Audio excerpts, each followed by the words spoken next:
Okay, so I thought that I could maybe keep, whoa, weird. It's like juicy in the top. What is that? What is happening here?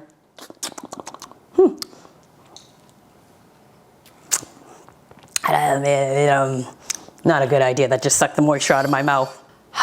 Fall is in the air. The air is getting crisper and there's pumpkins everywhere. And you know what that means? That means pumpkin spice latte. We're gonna transform this into this. Today we're gonna be making the James Hoffmann pumpkin spice latte syrup. So this is not gonna be a tutorial in any way because James Hoffmann already did that, which I will link in the description down below if you wanna check out his original video. I do like a pumpkin spice latte. Not gonna lie, before in this whole coffee journey, I would treat myself once in a while to coffees at Starbucks and I would never get regular coffee. I would always get the really sugar-fied versions of it. We're gonna make a more homemade version. The whole point is to use what you have in your pantry, which you may already have a lot of these things. I already had a lot of these things. All I had to do was buy nutmeg because I didn't have that. And then for the pumpkins, I looked up ahead of time all the different various kinds of pumpkins and from the description tried to understand which would be the best for this purpose. And then I went to the market and I spoke to the person there and I was explaining to her what I was planning on making after pulling up some random pumpkin that I was like, what is this pumpkin? And she said it was a ghost pumpkin or something. She just straight up said, oh no, go for the orange pumpkins. Those are the best. And I was doing everything to avoid the orange pumpkins because I thought that would be too obvious of a choice. And she said, no, that's the sweetest one. You should probably get that one. But so that's what I did. I got this because I have no idea how much these are gonna be in terms of flesh, so I figured 2 medium-sized pumpkins should do the trick. We're gonna start with making the pumpkin spice mix. So I have my little coffee scale here, my handy coffee scale, and let's start measuring things out. My ginger, my allspice, my nutmeg, my cloves, and cinnamon. I'm not gonna use cassis, I'm just gonna add up the cassis and the cinnamon quills together to make the amount. And I'm hoping that this will grind in my moulin grinder because I'm not quite sure otherwise. That's why I also have my pestle and mortar in case I have to smash it beforehand, and I really hope this works. Otherwise I might have to pull it in a blender. Ginger, Chinese powdered ginger. I don't know if this is Chinese powdered ginger. I just know it's powdered ginger provided by my Chinese mom, so let's say it's Chinese powdered ginger. Oh, there we go, it's starting to move. I don't even know I have this in my pantry. I've never used this for anything. Okay, now that's done. And then we want cloves, 0.75 grams. My scale doesn't go down to 0.75 grams. Or will it actually? Let's see, 0.75 grams. Oh, too much now, too much. I don't think it can really detect less than 1 gram, so I will guesstimate that it's about that. 3.5 grams of nutmeg. 2.7. Ooh, perfect! Woo! 3.5. Cinnamon and allspice. For the allspice, we're looking at 1.25 grams.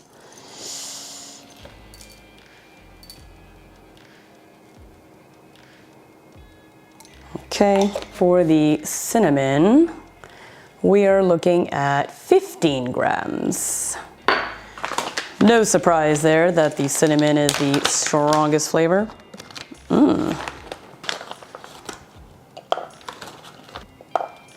Can I just crack it with my hands? Oh, that's not that bad. I'm gonna use my Chinese duck cleaver for this. Oh my, 15. 15 and a little bit of a mess. Put this away. I'm going to instead use my mortar and pestle just to make these pieces a little bit smaller so that I can stick them in my grinder and then grind.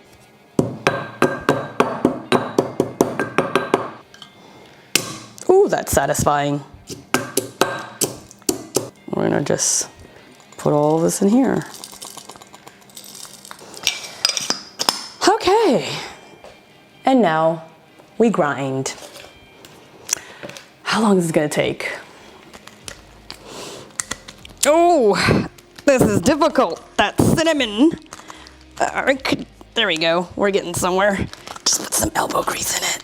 This is gonna be, it's gonna be a while. God, I wish I had an electric grinder now for this.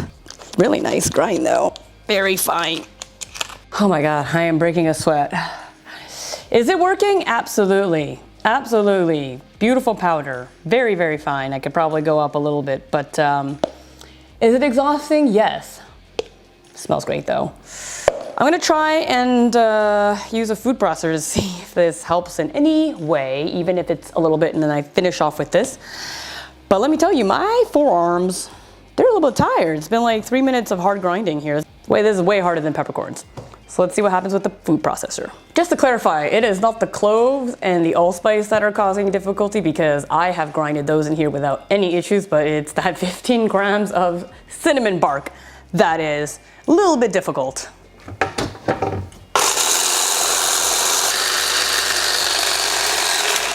Okay, I don't think that did very much except fling powder everywhere and maybe reduce the size a little bit. I think my food processor also just really sucks. It was a hand-me-down from my parents and I don't think it works very well. I've never had success with it, or maybe I just don't know what a food processor is used for. So I think we have to just go back to hand grinding.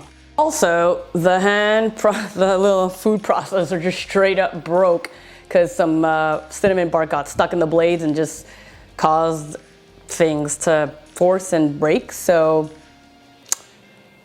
guess I need to get a new one. Watching The Office while I grind. Here we go.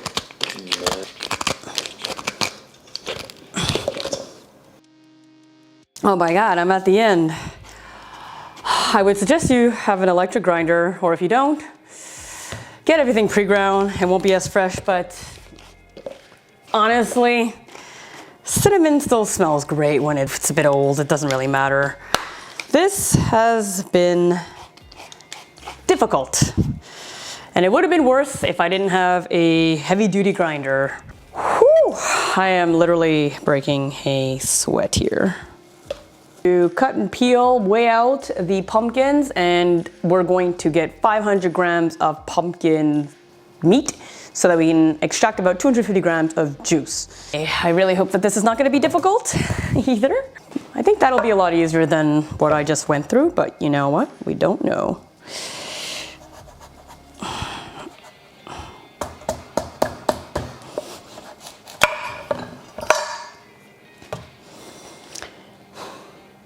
I actually don't know how to cut and peel and juice a pumpkin, so I'm gonna have to Google that real quick.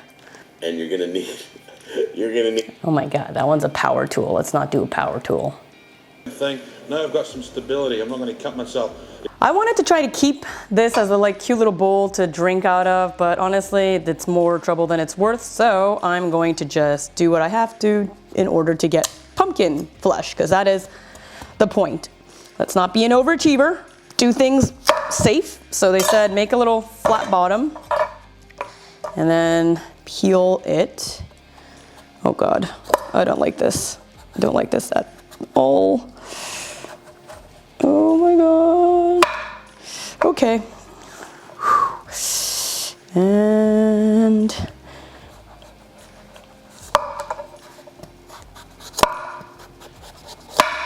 oh my God, I don't like this. Okay, we're gonna keep doing that. One pumpkin down. Let's open this up, core it, weigh it. This is so much effort. Do I want to keep the seeds? 4 pumpkin seeds. Let's keep them. I don't know if I'll do anything with them. Not be wasteful. So it ends up that this alone, this half meat of pumpkin, of this medium-sized pumpkin, is about 400 grams on its own.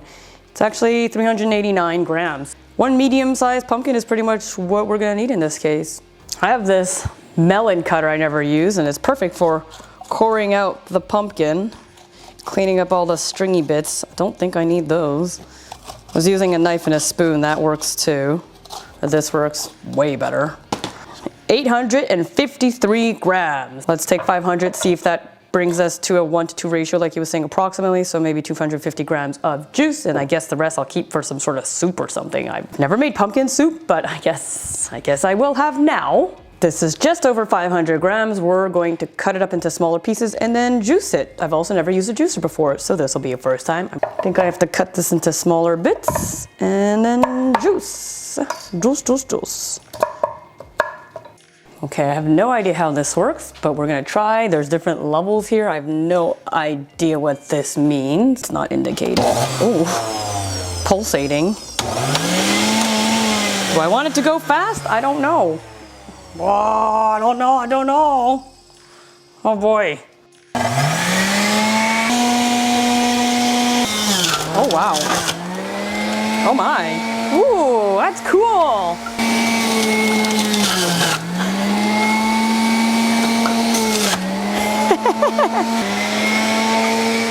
Let's see how many grams this comes out to.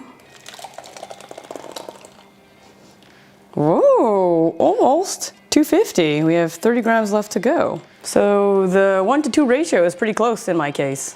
All right, we're a little bit over the 250, but that's fine. Let's go with that. I just have to say that there are a lot of parts to clean in a juicer. Okay, we're gonna put the juice, and we need to top up with water, so the total liquid is 500 grams.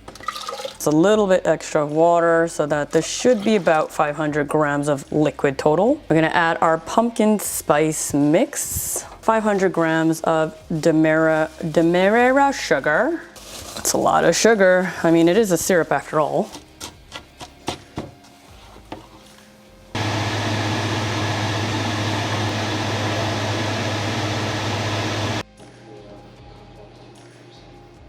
So this is what we have at the end. I wasn't able to reduce it 2-to-1. It was taking forever. I reduced it almost 2-to-1. I have a little bit less than 12 ounces, and I started out with about 16 ounces, but it's very thick. Then I made myself a little coffee, so let's see what this will be. This is a dark-ish, medium dark roast, flavors of cocoa, vanilla, and molasses according to the packaging.